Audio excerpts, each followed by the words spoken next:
Estamos iniciando la clase de hoy, Vida Humana, Sociedad y Derecho, 14 de septiembre. La clase, como siempre, está siendo grabada para luego que quede a disposición de ustedes en el grupo de Facebook. Algunos pequeños avisos previos que van a estar colocados más tarde en el grupo de Facebook. La fecha del parcial. Nuestro primer parcial, que teóricamente creo que es el día 23, pero bueno, no importa la teoría porque he decidido cambiarlo por mí y por ustedes. Va a ser el día 12 de octubre. 12 de octubre.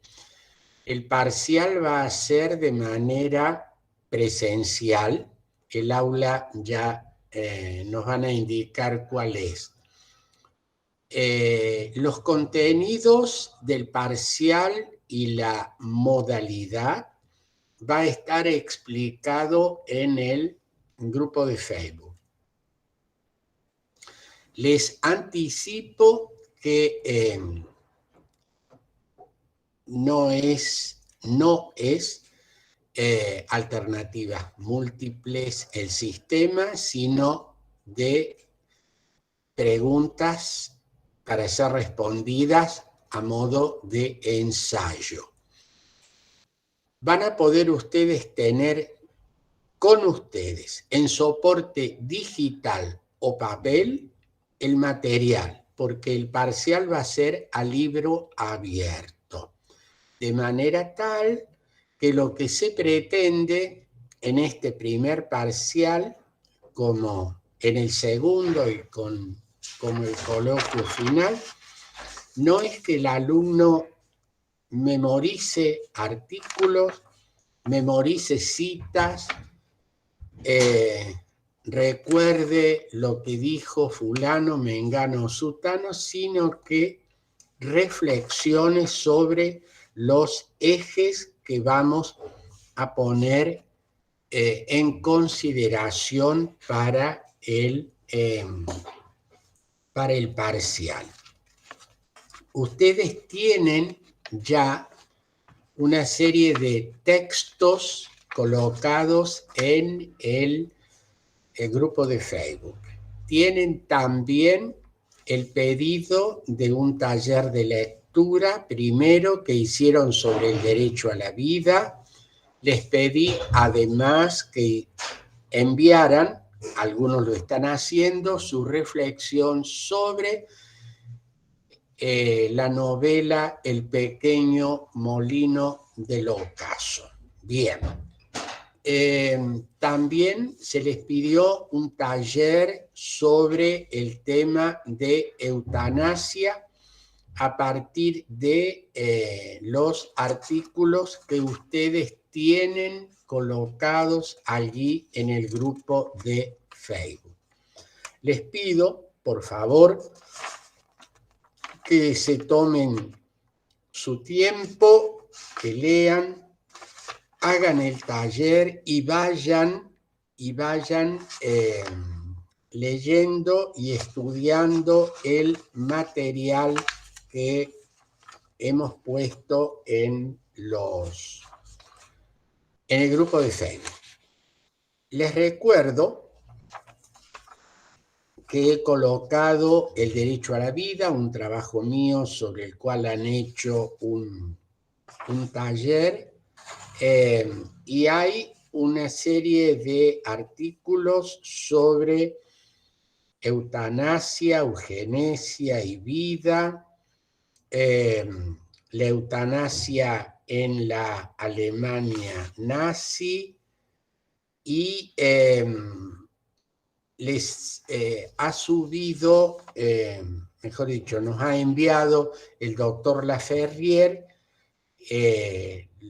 su análisis sobre los proyectos legislativos está subido en PDF en el grupo de Facebook.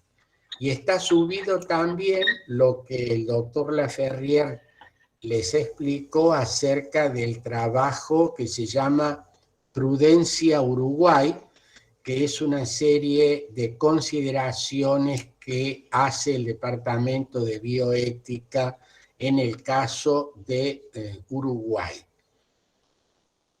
Todos estos trabajos, los referidos a eutanasia, eugenesia, están vinculados, como ustedes escucharon en la exposición del doctor Laferrière, del tema de poner fin a la vida por distintas consideraciones. Hay una relación directa e inmediata en el tema del derecho a la vida y estos proyectos de ley y también estas experiencias históricas.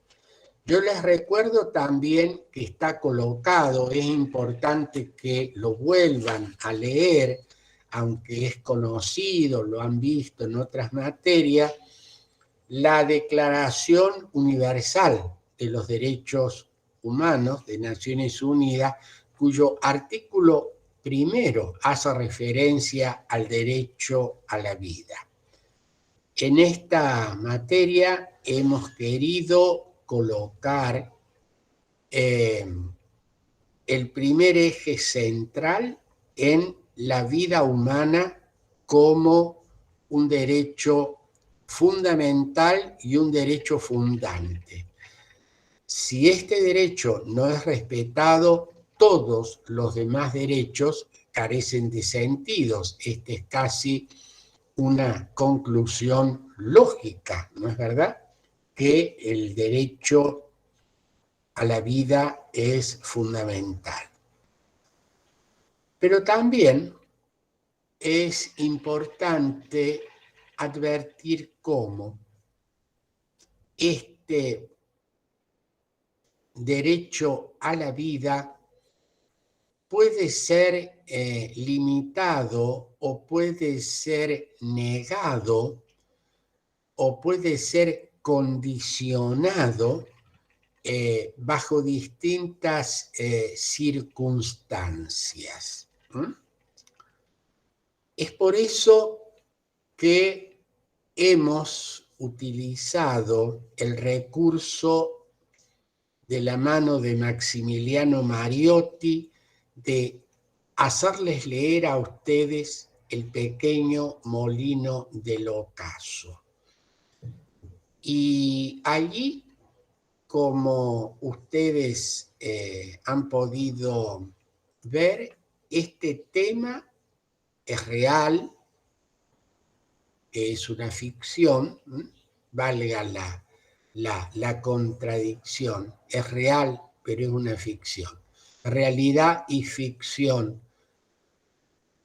cada vez están más cerca en distintas cuestiones. Acá aparece un tema previsional, aparece jubilaciones, pensiones, en este mundo imaginario y cómo el derecho a la vida es restringido. Pero fíjense ustedes que en la otra punta aparecen una serie de consideraciones como una enfermedad incurable, como una situación insuperable y, muy bien, pongamos fin a la vida. ¿Por qué? Y aparece esta otra expresión, calidad de vida. Bueno, sí, que la vida no tiene la calidad para para ser vivida. Y de esta manera, bueno, pongámosle fin. Por eso es que, y acá no es ficción, sino que fue una realidad. Lamentablemente, tal vez no la única, pero muy paradigmática, en el tema de hay un artículo, la eutanasia en la Alemania nazi. Cómo en un determinado momento un país pudo colocar un conjunto de leyes y un conjunto de prácticas y un conjunto de discursos, algunos más velados, otros más explícitos, en los cuales el Estado se arroga el derecho de poner fin a la vida de personas por distintas razones, raciales, de enfermedad, en fin, de distintas circunstancias. Acá les recuerdo estas dos palabras, eugenesia, que tiene que ver con la llamada, entre comillas, salud de la raza, y eutanasia, muerte por piedad. De cualquier manera, por motivos distintos, estamos frente, en presencia de la terminación de la vida. Todo esto forma parte del primer núcleo de nuestro programa, la vida humana. También en esta primera parte nosotros vamos a encontrarnos con un tema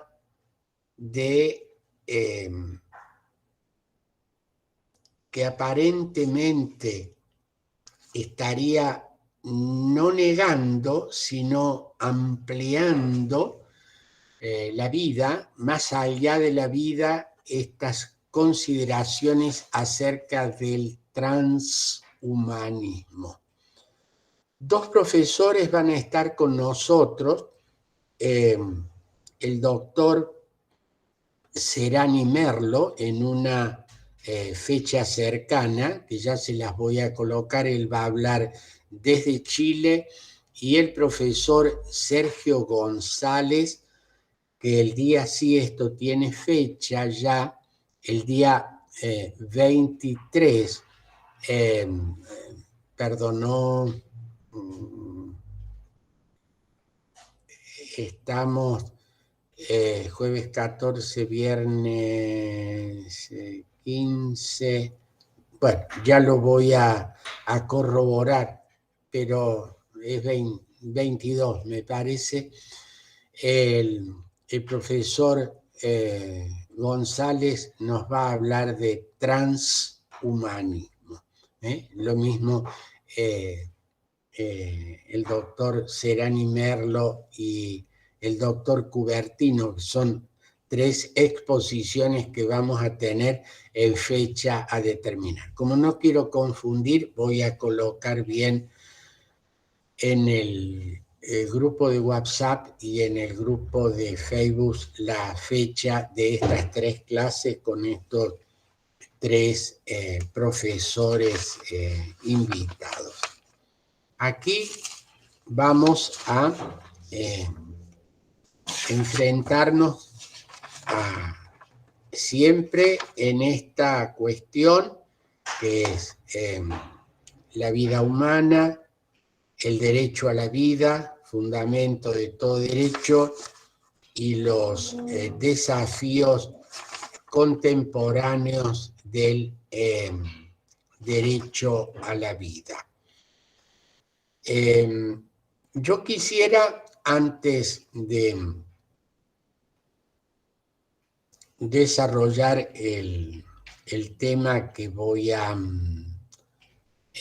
proponerles hoy, uno de los desafíos contemporáneos al derecho a la vida, que es el tema del edaísmo, discriminación por razones de edad, que es el tema que quiero compartir con ustedes como tema nuevo. Va a haber artículos referidos a esto. Digo, antes de comenzar con este nuevo aspecto, quisiera oírlos a ustedes acerca de algunos comentarios, por un lado, que les ha sugerido la novela El pequeño molino del ocaso, por otro lado, los artículos que están leyendo acerca de eutanasia y eugenesia.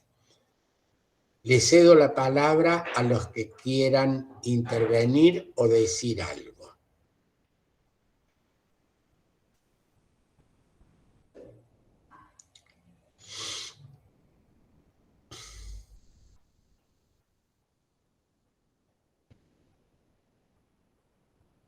Profesor.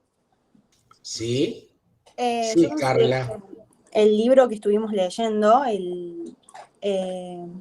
está muy vinculado con el edaísmo por el hecho de que consideraba a los ancianos en una determinada edad, directamente los considera como personas no útiles, e inclusive constantemente nos están discriminando en una parte cuando, bueno, no me acuerdo si era un policía, pero que lo trataba re mal al señor en una parte de la novela, y le hacía un montón de preguntas, como que todo el tiempo los discriminan a los adultos, digamos, a las personas que están, a los ancianos en la novela, y sobre todo el considerarlos así, inútiles. Cumplir determinada edad, ya está, no sirven más para la sociedad, entonces te vamos a dar una jubilación mínima. En realidad no era jubilación, tenía otro nombre, pero y los desplaza, básicamente.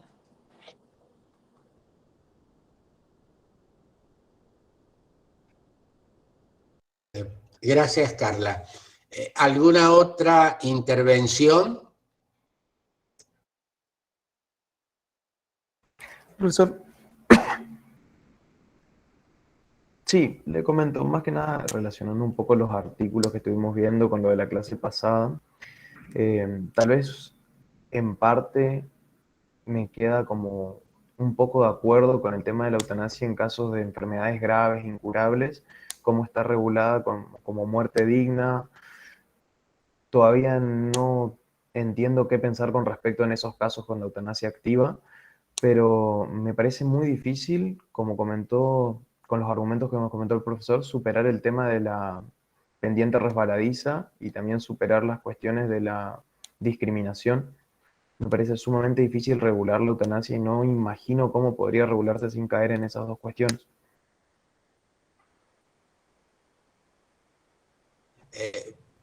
Perdón, Nahuel, lo que vos decías, yo no tengo criterio, no alcancé a entender eso.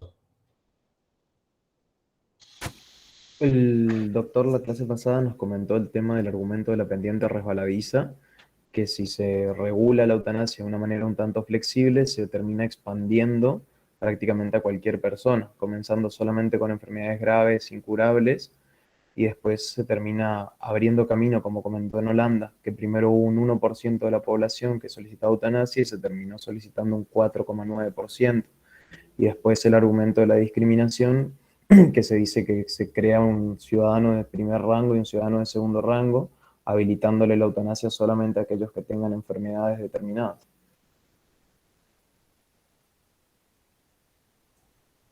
Bien, ¿algún otro comentario? Hola, profe, ¿cómo anda? ¿Me escucha bien? Sí, le escucho, María Belén. No, yo solamente agregar cómo intenta mostrar la obra una sociedad un tanto egoísta e indiferente que lo que buscaba era normalizar el hecho de que, bueno, llegando a cierta edad, el sujeto ya sabía de su eliminación por parte del Estado, y por otro lado, como un pensamiento personal, cómo influyen los avances científicos, no simplemente para cuestiones positivas, sino también para cuestiones negativas. Eso lo puse yo más extenso en mi comentario, pero muchas veces se utilizan avances tecnológicos para ir en contra de ciertos derechos que deben ser sumamente respetados, me parece. Gracias, María Belén. ¿Otro comentario?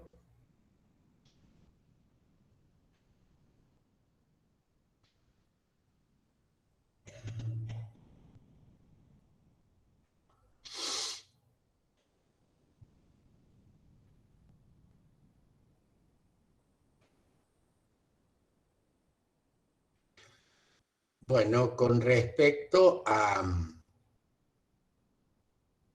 esto que planteaba Nahuel, comentando lo que el profesor Laferrier nos había dejado en los distintos proyectos de ley, algunas regulaciones en otros países, esto de la llamada pendiente resbaladiza, ¿no? Pareciera que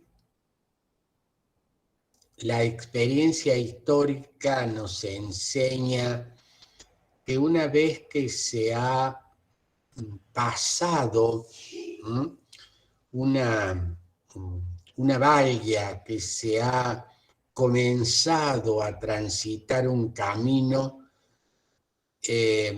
no es fácil ni desandar ni restringir, sino que se van abriendo posibilidades. Y en este caso, algunos sostienen, no, solamente en casos extremos en los que estamos pensando esto.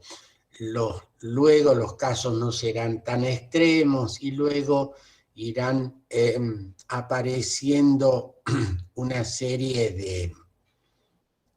de excepciones que irán ampliando el camino. Bueno, los argumentos ya los dio el profesor Laferrier y no quiero volver sobre esto.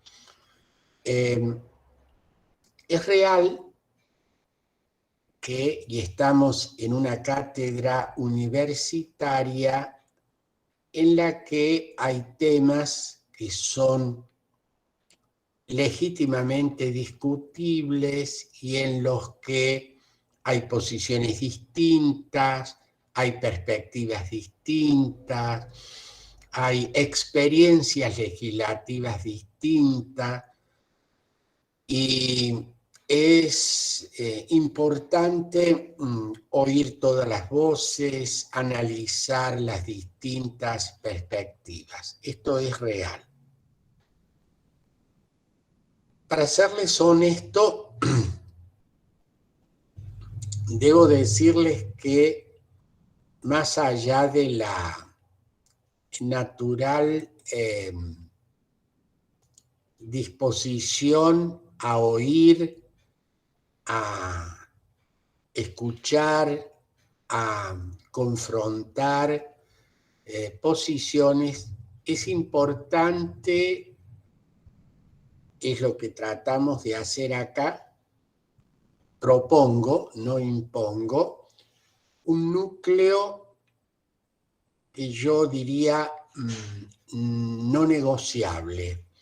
Y ese núcleo no negociable es el valor de la vida humana, de toda vida humana, de todos los seres humanos, en todas las circunstancias, desde la concepción hasta su muerte natural. En la sociedad contemporánea aparecen muchas cuestiones que ponen en peligro este valor fundamental, que es la vida humana.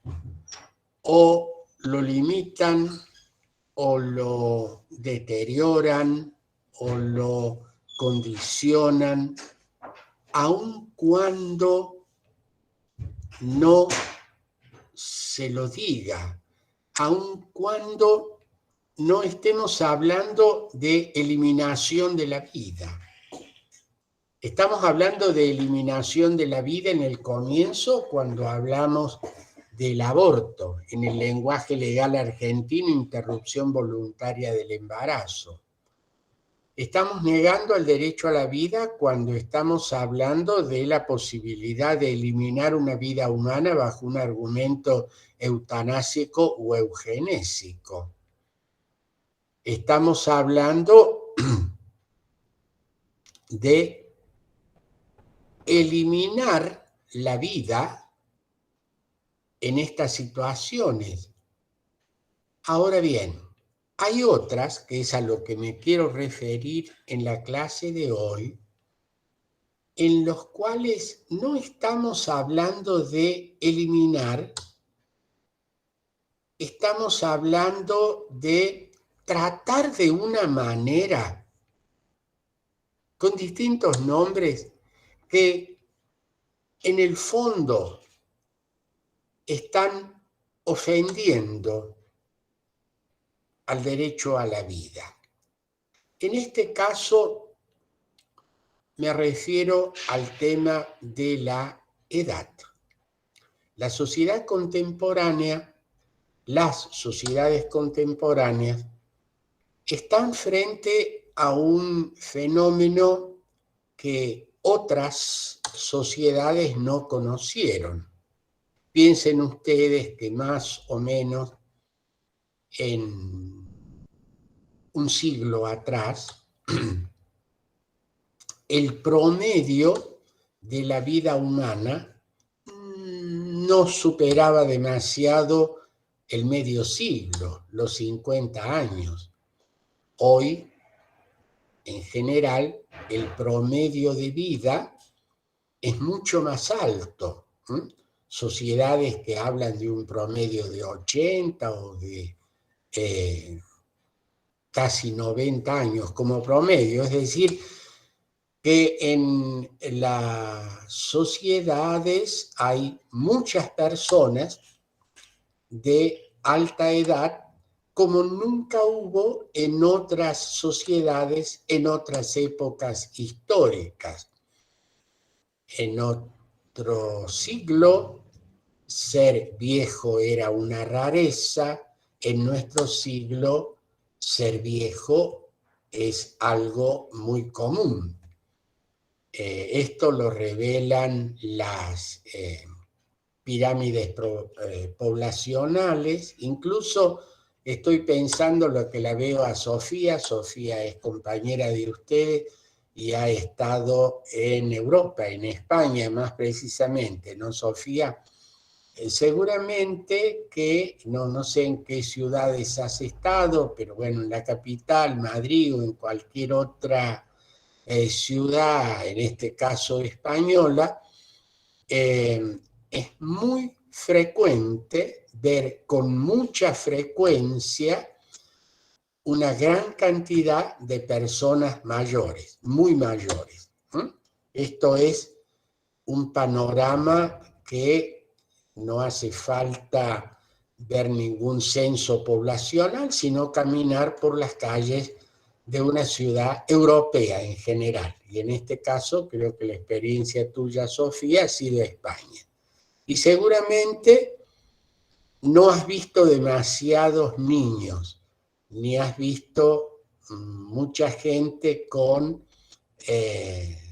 uno o más niños en la calle. No sé, eso es lo que has visto, Sofía. Sí, es así. Allá se dice que la pirámide está invertida, donde hay más gente mayor que personas que nacen. Así es. Incluso en Europa se está hablando de un invierno demográfico, o sea, esta pirámide poblacional invertida, cada vez menos jóvenes, cada vez menos niños, cada vez más adultos, cada vez más mayores adultos, cada vez más ancianos, cada vez más viejos. Esto es una característica de nuestras sociedades. Ahora bien, esto plantea un nuevo desafío, ¿no? ¿Qué pasa con las personas de mucha edad? ¿Qué pasa con los viejos en nuestra sociedad? Fíjense que, por un lado, yo les decía la primera clase, presten atención al lenguaje, a la manera como hablamos. No se habla, por ejemplo, de aborto, sino interrupción voluntaria del embarazo. En la clase anterior, el profesor Laferriel les dijo que los proyectos de eutanasia se llama interrupción voluntaria de la vida. Interrupción voluntaria de la vida. Entonces, no es fácil que ustedes se encuentren con la palabra viejo. Encuentran términos como adulto mayor, tercera edad, cuarta edad, geronte, o expresiones que tienen un sentido ambivalente. Yo diría que son cariñosamente discriminantes o una discriminación cariñosa. Abuelo. Ustedes oyen con frecuencia que se habla de nuestros abuelos, los abuelos, para referirse a las personas mayores. Es decir, no queremos hablar de viejos, sino que utilizamos distintos eufemismos, como por un lado queremos negar una realidad y por otro lado queremos como enmascararla. Enmascararla. Ahora bien, ¿qué pasa con las personas mayores? ¿Qué pasa con aquellos que han transcurrido una parte importante de su vida? El promedio de vida, como decíamos, se ha alargado y nos encontramos frente a personas que, escuchen lo que voy a decir, que están, pero como que no están, que están viviendo porque no se han muerto, pero en realidad están como al margen de la vida, están como en una calle lateral o en un ámbito en el que están guardados para que no se los vea, aunque el argumento es cuidar. Lugares, hay una alumna, compañera de ustedes, creo que es María Isabel, no le veo la cara, pero le estoy viendo su perfil, creo que está conectada. Sí, hola María Isabel, que está o ha estado o trabaja en uno de esos lugares donde y acá viene la expresión, ¿no? Se cuida, se resguarda, se oculta, se los tiene guardados a personas en razón de su edad, en razón de una enfermedad asociada a la edad, o por la edad se los declara enfermos. Es el tema de estas casas de cuidados que tienen el nombre de geriátrico. Usted todavía trabaja, María Isabel, allí, ¿no? Sí, profesor. Bueno, entonces, Sí, sabe de lo que estoy diciendo, ¿no? Fíjense de nuevo, sí. Vuelvo sobre el tema del lenguaje. No queremos llamar a las cosas por su nombre y tratamos de cubrirlas a veces, vuelvo sobre esta expresión ambivalente, que es cariñosamente discriminatoria o que es una discriminación efectuada con cariño, entre comillas, la expresión abuelo. Ya vuelvo sobre el tema. Y acá estamos en presencia de esta discriminación en razón de edad, edaísmo. Personas que en razón de su edad son separadas, son miradas, son tratadas de una manera distinta, con argumentos distintos. Oficialmente algunos son para proteger, para cuidar, para favorecer, y realmente significan lo contrario. Por eso el término de discriminar. Discriminar es ofender a una persona en su dignidad, por su condición sexual, por el color de su piel, por su sexo, por su religión, por distintos motivos. Y acá el motivo aparece la edad. Ahora, fíjense la ambivalencia, por esto es que en esto debemos tener cuidado.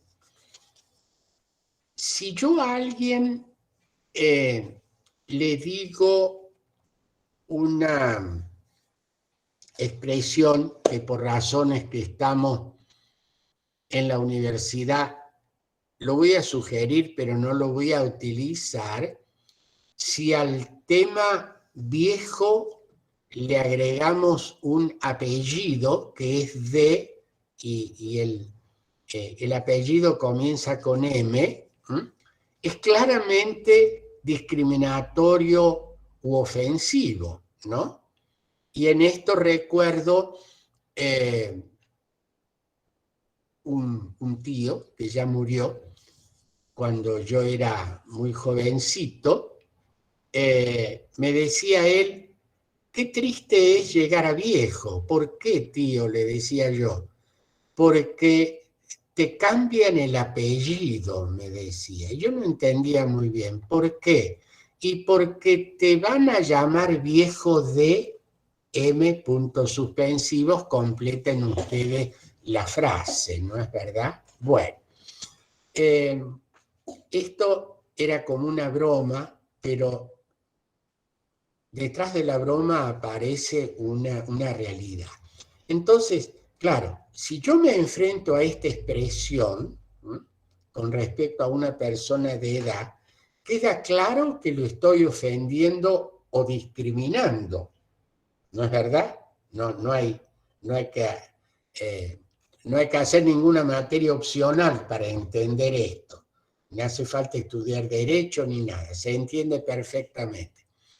Pero hay expresiones que formalmente no son ofensivas.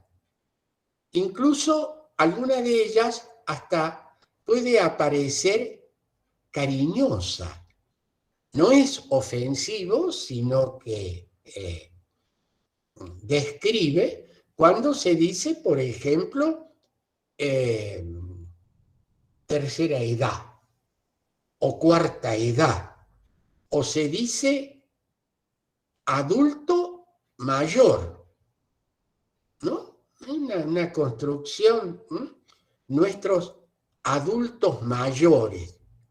Bueno, ¿qué se está queriendo? No lo quiero llamar viejo porque lo ofendería. En cambio, si le digo adulto mayor, estoy describiendo una situación. Ahora,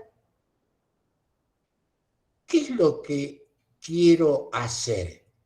¿Quiero ocultar la realidad? ¿Que estoy en presencia de una persona de mucha edad?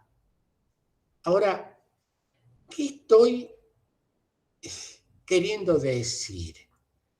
En una sociedad en la que cada vez es más efebocéntrica, efebocéntrica, efebo, joven,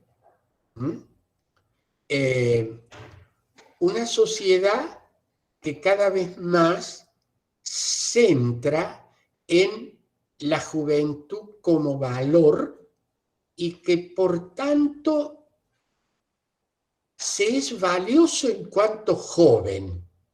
Entonces se ha de buscar prolongar esa situación a través de distintas formas. Por un lado, vamos alargando etapas como para no cruzar el umbral de la adultez, es decir, permanecer en calidad de adolescente. Ustedes saben que la adolescencia es una etapa transicional de la vida entre la niñez y la adultez. En las sociedades primitivas, prácticamente esta etapa no existía, ¿no?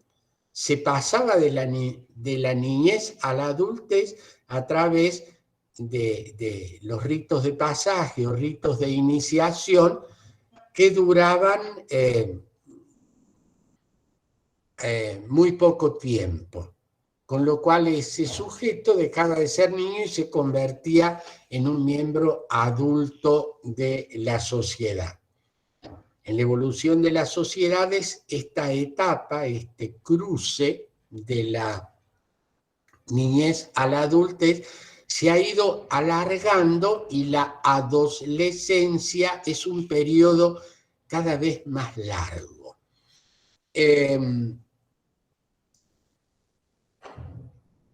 Hace años, bastantes, más de una década, leí un artículo de un grupo de psicólogos que hablaba de que el fin de la adolescencia estaba en los 30 años. Y me sorprendió, me pareció algo bastante disparatado, que una persona de 30 años o hasta los 30 años se lo pudiera considerar un adolescente.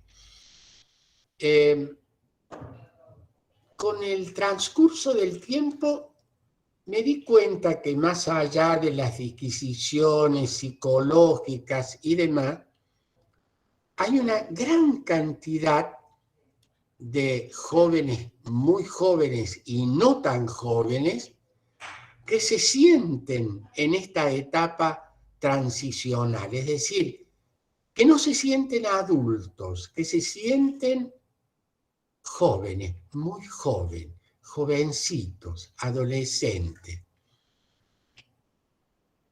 Suelo recordar que en una conversación con un sociólogo urbano, yo le llamo a los taxistas sociólogos urbanos porque son cada vez que ustedes han subido a un taxi, ¿no es verdad?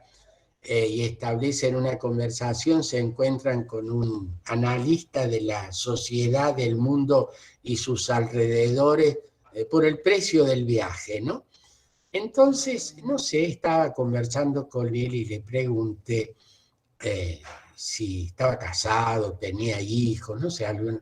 Entonces, él, sorprendido, me contestó, no, señor, dice, yo soy soy un niño. Y yo le hice la pregunta un poco íntima, ¿no? Acerca de la edad. ¿Qué edad tiene? Le dije. Y me dice, acabo de cumplir 30 años. Bueno, más allá de la broma, ¿no? De este taxista de 30 años que se sentía como un joven muy joven, todavía no había terminado la adolescencia, lo relacioné con aquel estudio psicológico de hace más de una década. Esto forma parte de una percepción bastante común en nuestra sociedad. O sea, que la gente se siente muy joven y que todavía no se siente adulto, es decir, como que ser adulto es comenzar una etapa en la que le va a sobrevenir otra etapa, ¿no?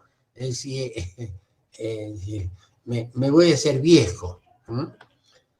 Fíjense que esta suerte de moda juvenil en el lenguaje, en las actitudes, en las formas de vestir, en las formas de relacionarse, etc., está diciéndonos, sin querer queriendo, lo más importante es ser joven, mantenerse joven, aparecer como joven.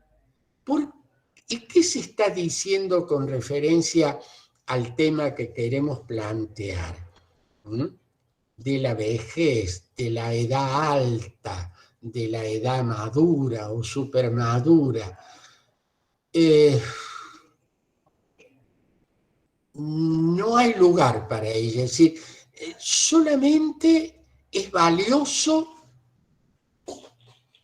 lo que es joven. La juventud es un valor, la no juventud es un disvalor. Por eso es que no queremos incluso llamarle o utilizar la palabra viejo. Utilizamos estos otros términos. Bien.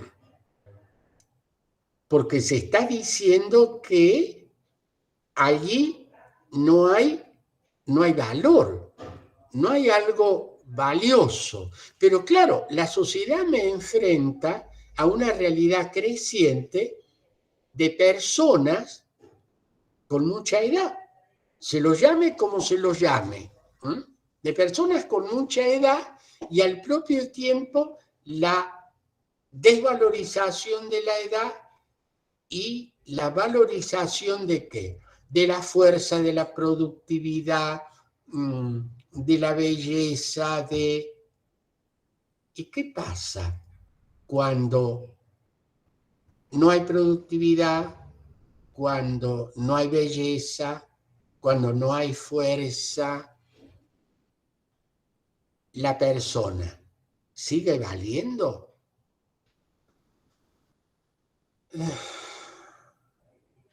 Y acá vienen el tema de los términos, el tema de los ocultamientos. Quiero detenerme en una expresión que la declaré cariñosamente discriminatoria o de una discriminación cariñosa. La palabra abuelo. Perdón, yo les pido que ustedes piensen, por favor piensen, las circunstancias en las que ustedes han oído esta palabra o de cómo otras personas utilizan estas palabras para referirse a otras personas. Hay una primera, y yo diría única significación que tiene razón de ser.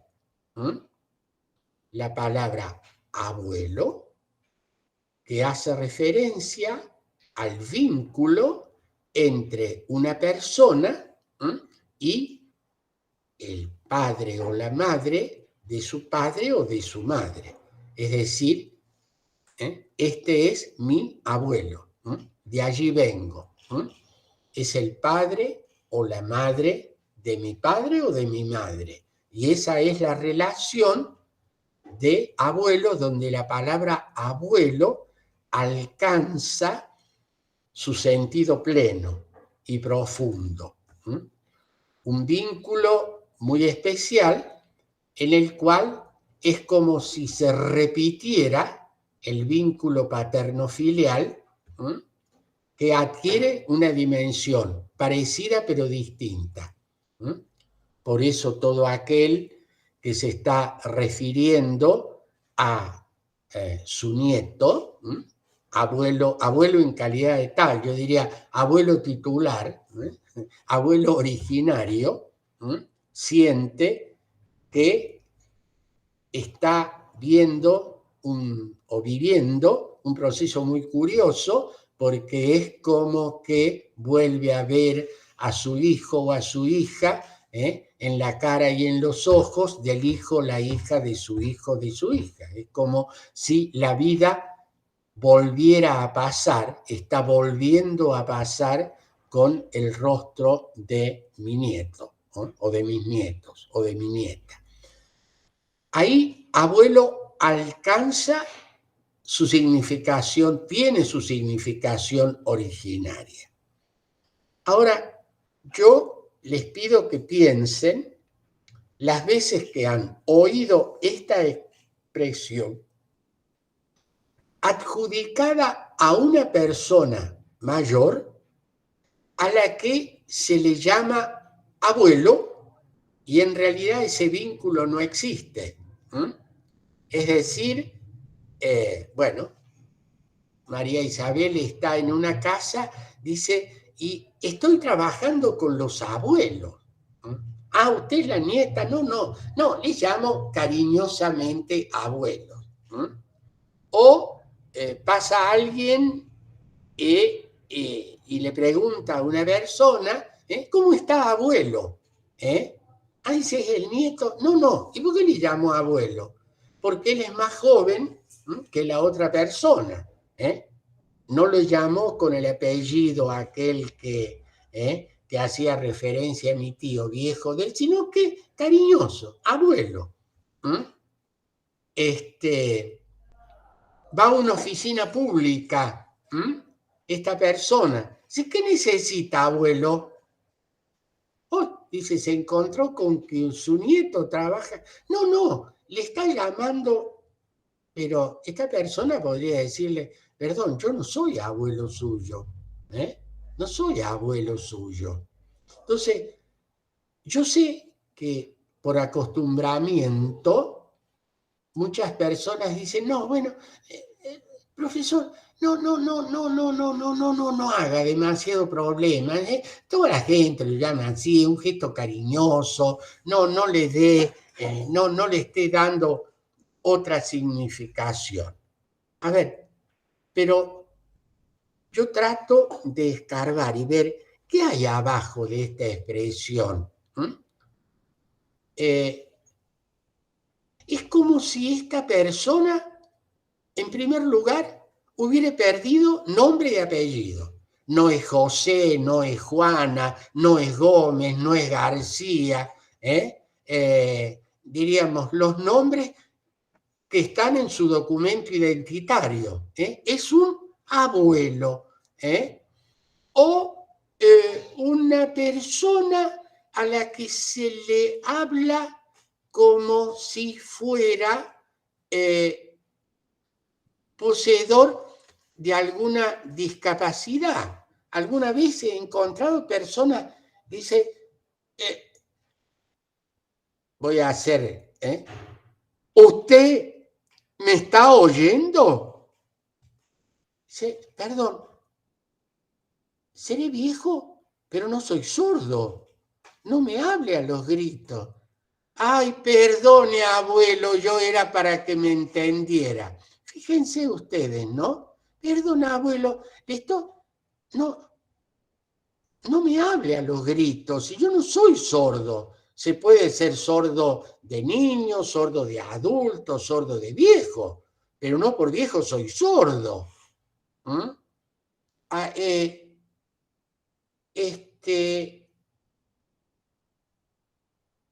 ¿Entendió? ¿Quiere que le repita, abuelo, lo que le dije? Tiene que traer... No, he entendido perfectamente. Seré viejo, pero no soy tonto. No soy tarado.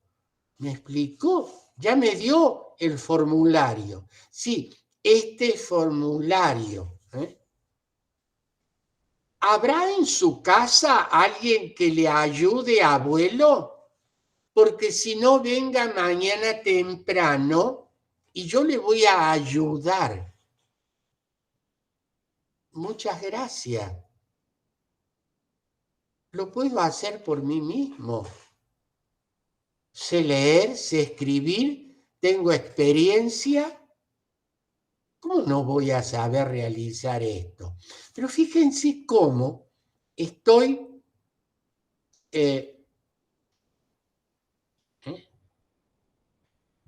Va a cruzar la calle. Cuidado, abuelo. No, si he visto. El semáforo está en verde, no voy a cruzar, tengo vista. Ay, no, pensé que como lo veía.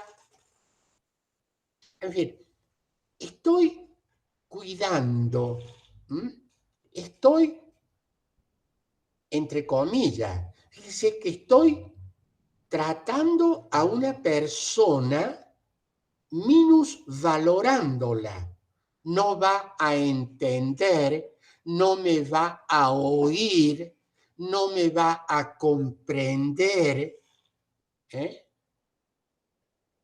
Pero esta persona, subrayo, esta persona sigue siendo persona.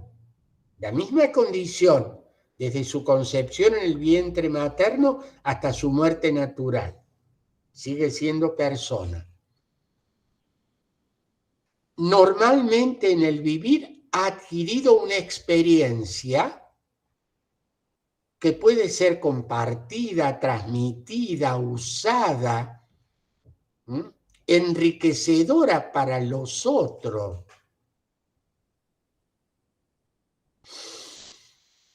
Maneras de tratar.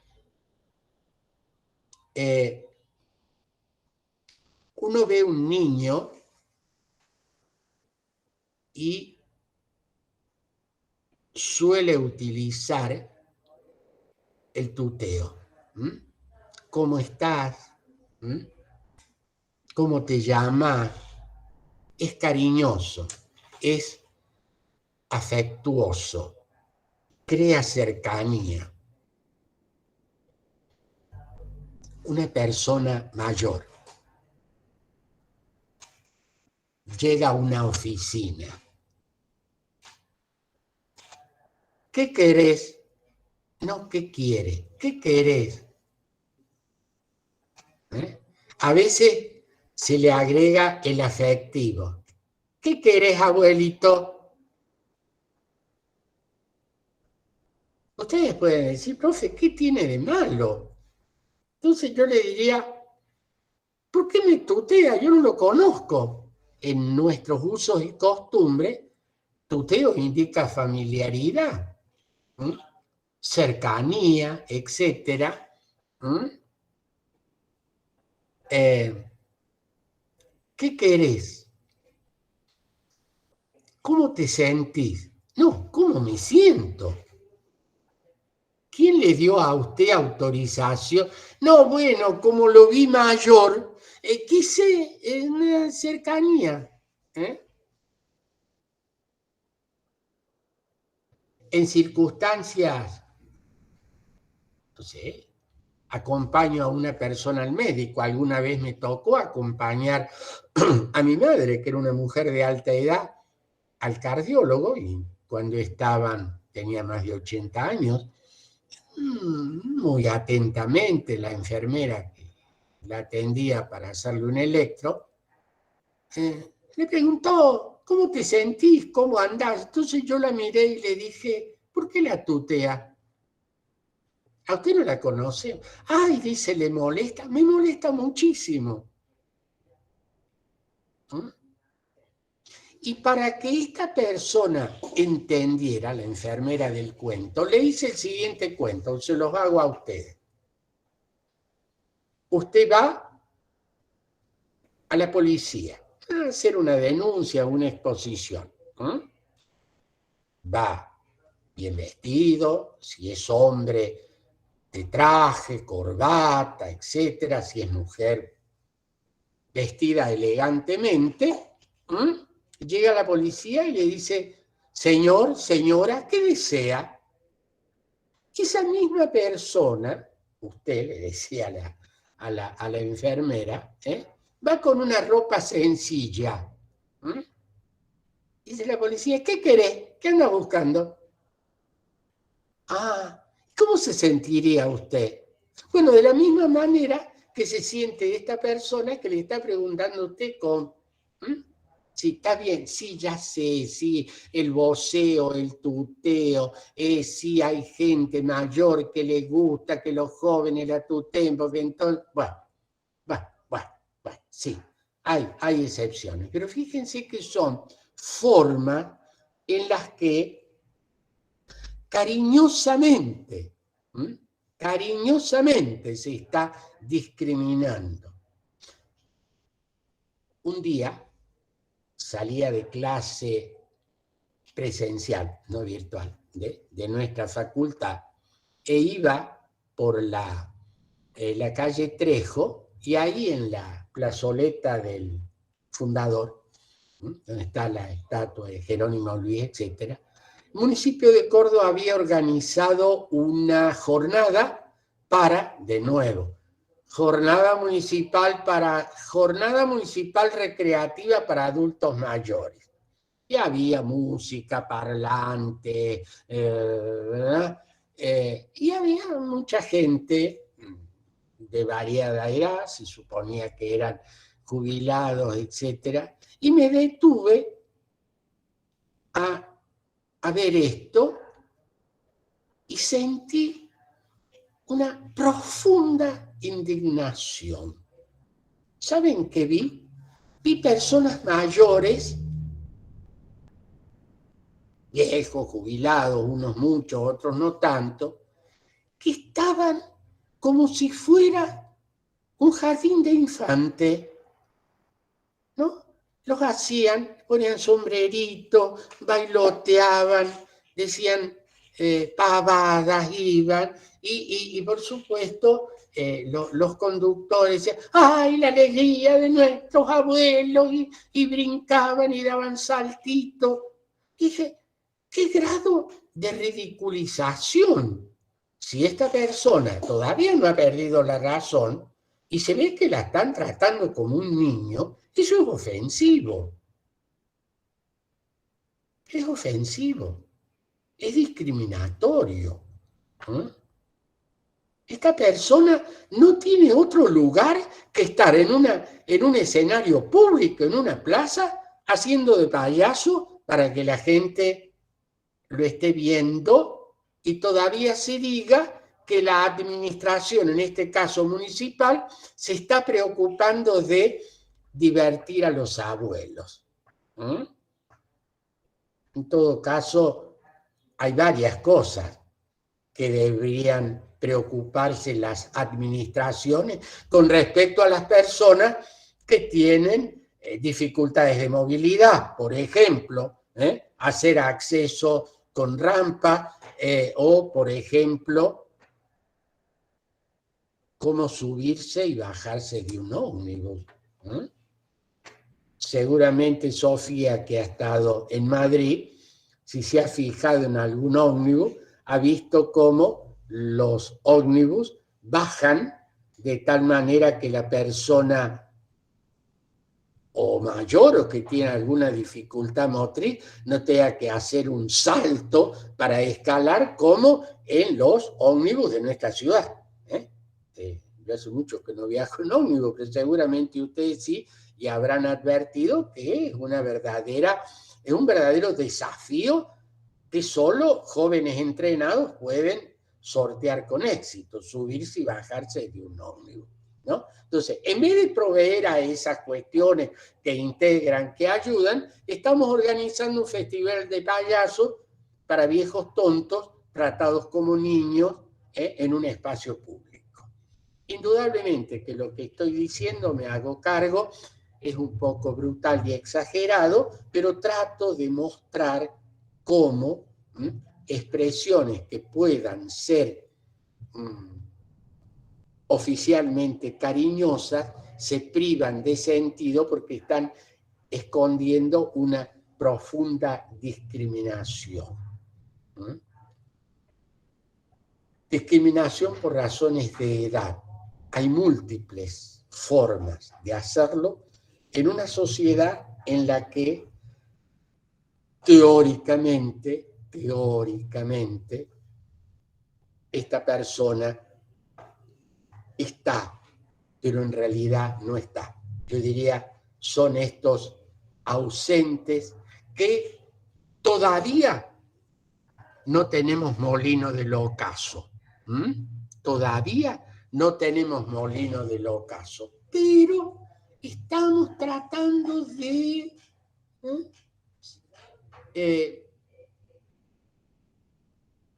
con nuestro lenguaje, con nuestras actitudes, con nuestras segregaciones, estamos negando esta realidad y esta discriminación, como toda discriminación, es una ofensa a la persona.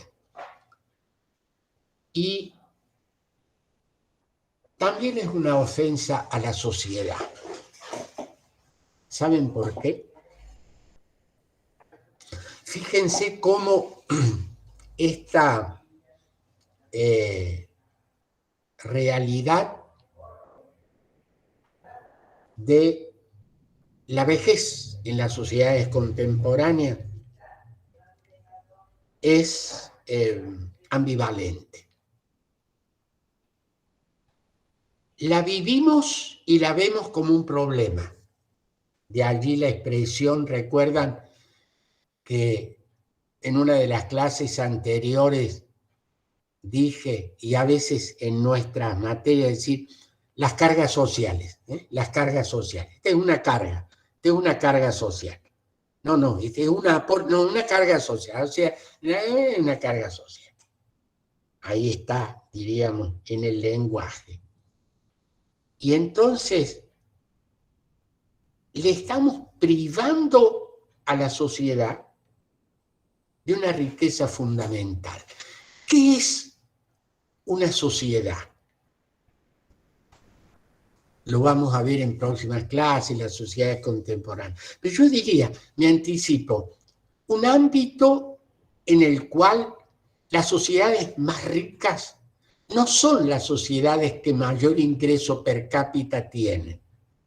Son las sociedades en las que los distintos niveles o estratos sociales se vinculan, se comunican, están cerca, se pueden ver, se pueden oír y pueden aprender unos de otros.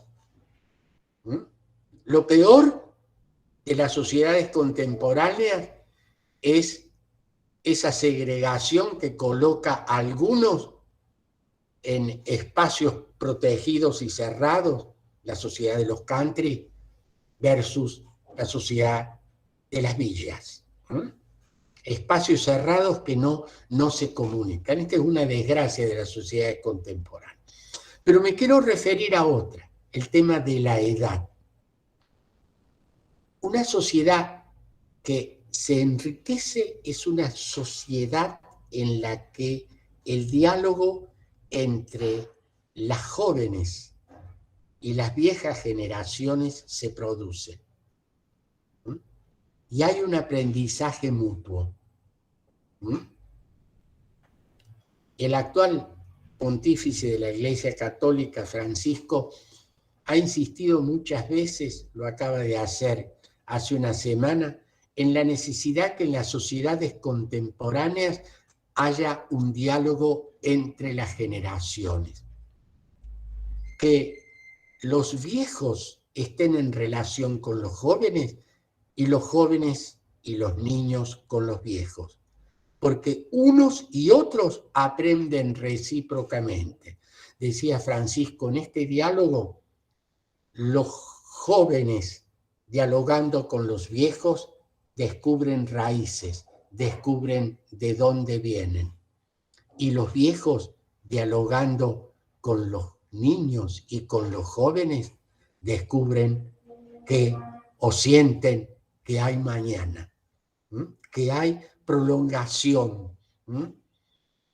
Unos miran las raíces, sienten de dónde vienen, otros saben que la vida continúa, que hay proyectos, que hay futuro. Y esto es algo fundamental, fundamental. Si la sociedad se comporta de manera edaística, discrimina por la edad, no solo ofende a un grupo humano numeroso, lo priva de su calidad de persona, sino que priva a la sociedad en conjunto de la riqueza de los mayores. No es llamándoles estúpidamente abuelo o eufemísticamente tercera, cuarta o no sé, quinta edad o adulto mayor como no se discrimina. Además, por supuesto, de todas las otras cuestiones legales, funcionales y demás. Yo me quería referir a esto de lo que con frecuencia no se habla, pero que es algo muy, muy importante y muy significativo.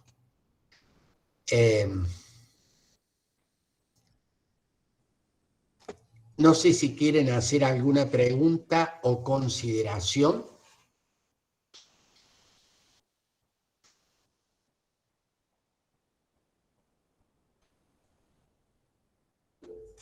María Isabel. Sí, yo le quería comentar que, bueno, el término, o sea, hasta el nombre de los geriátricos suele ser discriminatorio. Por ejemplo, donde yo estoy, el nombre del geriátrico es Mi Nuevo Hogar. Y muchas veces yo me lo he planteado en lo personal cuando llego al geriátrico a trabajar, porque yo veo cuando traen los abuelos, me ha tocado la pandemia que fue muy dura, perder abuelo, o sea, el abuelo, el vínculo de quien trabaja con el geriátrico es porque en cierta forma es como que nosotros lo adoptamos como un abuelo eh, adoptivo y como que ellos nos adoptan porque muchas veces nos pasa de que los dejan y no vuelven a verlos. Por ejemplo, yo me ha tocado que me han llamado hace poco porque he creado un vínculo con una persona que está ahí, de 92 años, Evita. Ella es de Catamarca, Recreo, tiene una lucidez, doctor, envidiable, no toma una pastilla, se maneja, va y viene mejor que yo, que tengo 54. Y yo no entiendo por qué su familia fue y la dejó ahí, porque ella me cuenta que ella tenía su casa, es jubilada y está re bien. Y yo me siento a hablar con ella, es más, yo ni siquiera le digo abuela, para mí es Evita, yo llego, hola Eva, ¿cómo estás? ¿Qué hiciste? Contame, porque nos tuteamos, ella me dice, ¿qué haces, amiga? Eh, Hemos llegado a hablar de política, ella es muy peronista, yo siempre la charlo, por ahí está comiendo banana y le digo, mira que eso es de gorila, la de Grieta, charlamos y ya le digo, yo no entiendo por qué ella está ahí, porque yo la verdad que la veo para estar en su casa, ni siquiera tiene Alzheimer, no tiene nada, lúcida total, a diferencia de otras personas que están con diferentes problemas físicos, de salud, etcétera. Y ella, por ejemplo, yo de ella he aprendido muchas cosas que me ha transmitido desde la política, por ejemplo, cosas que me cuenta de realidades, porque ella me dice una cosa es los libros que vos lees, lo que te transmite la facultad, el colegio secundario, otra cosa es lo que nosotros hemos vivido en el pueblo, esto era así, así, y de cosas que me ha llevado a mí a investigar y a buscar en Google, porque digo, a ver si, y me doy cuenta que es verdad, como ella dice, y aprendí un montón. Bueno, uno de mis jefes la otra vez me llamó y me dijo, mira, me dice que después ella se puede ir, dice, después no tenés que crear vínculos. Yo no puedo no crear empatía con una persona que con todos, o sea, lo hago con todos porque yo estoy ahí, comparto mucho tiempo con ellos. Y yo veo que, por ejemplo, el geriátrico se llama Mi Nuevo Hogar. Y yo la otra vez le comentaba a uno de mis jefes, le digo, cada vez que vengo y miro el cartel de la puerta, tengo la sensación que esto es como una cárcel, como que lo sacas de su casa para traerlo a otro lugar encerrado donde mira a través del vidrio y que se llama Mi Nuevo Hogar. Le digo, Mi Nuevo Hogar, no sé si mis compañeros se han fijado, hay lugares que dice casas de ancianos, casas de abuelos, hasta en eso se discrimina. Nosotros lo vemos mucho a eso, con la gente que va de afuera, incluso hasta con los mismos familiares, el trato que tienen para con ellos que están ahí. Caen a veces con un amigo del hijo o de la hija, ay, mira quién vino a visitarte, fulanita de tal, y fulanita le dice, hola abuelo, ¿cómo estás? Y es verdad lo que usted dice, más de una vez de ellos, que yo no sé si es por el mismo encierro, yo no soy tu abuelo. ¿Por qué me decís abuelo si yo no soy abuelo tuyo? No pasa lo mismo con nosotros que estamos todo el tiempo con ellos. Entonces yo a veces digo, ¿será que a lo mejor porque los han dejado acá? Es una cosa que me lo he cuestionado y me lo he preguntado, bueno, todavía no tengo la respuesta. Pero lo que usted dice es verdad y yo estoy de acuerdo con usted al 100%. Bueno, muchas gracias María Isabel por su testimonio, que es valioso para que los demás compañeros suyos, compañeras de otra edad, un poco menor que usted, no mucho, puedan valorar esta experiencia y esta perspectiva. Yo allí en el grupo de Facebook les he colocado un enlace de algo que me llamó la atención, que es una experiencia que están haciendo en Japón, donde en geriátricos van grupos, mamás con niños, hasta 4 años, y pasan algunas horas del día para generar este vínculo, esta relación que es profundamente sanadora, profundamente humanizante, que no es otra cosa que el diálogo entre las generaciones, entre, en este caso, los viejos y los niños. Y tiene un alto valor humano. Hay muchas experiencias, algunas, por eso he querido compartirla con ustedes para que, bueno, para ayudar en este proceso de reflexión. Yo voy si no hay ninguna observación, a dejar la clase, porque tengo que tomar un examen de admisión al doctorado por este mismo sistema, ahora a la hora 12. ¿Hay alguna pregunta? No, doctor. No, profe. Bueno, espero no haberlos aburrido. No, profe. A veces pongo un especial énfasis en algunas cosas, pero bueno, me parece, se los transmito como lo siento. Muchísimas gracias y nos estaremos viendo el próximo viernes. Muchas gracias. Chao, profe, Hasta el gracias. viernes. Chao, Gracias. profe, gracias. Chao, profe. Nos vemos el viernes. Gracias. Chao, profe. Chao, profe. Gracias.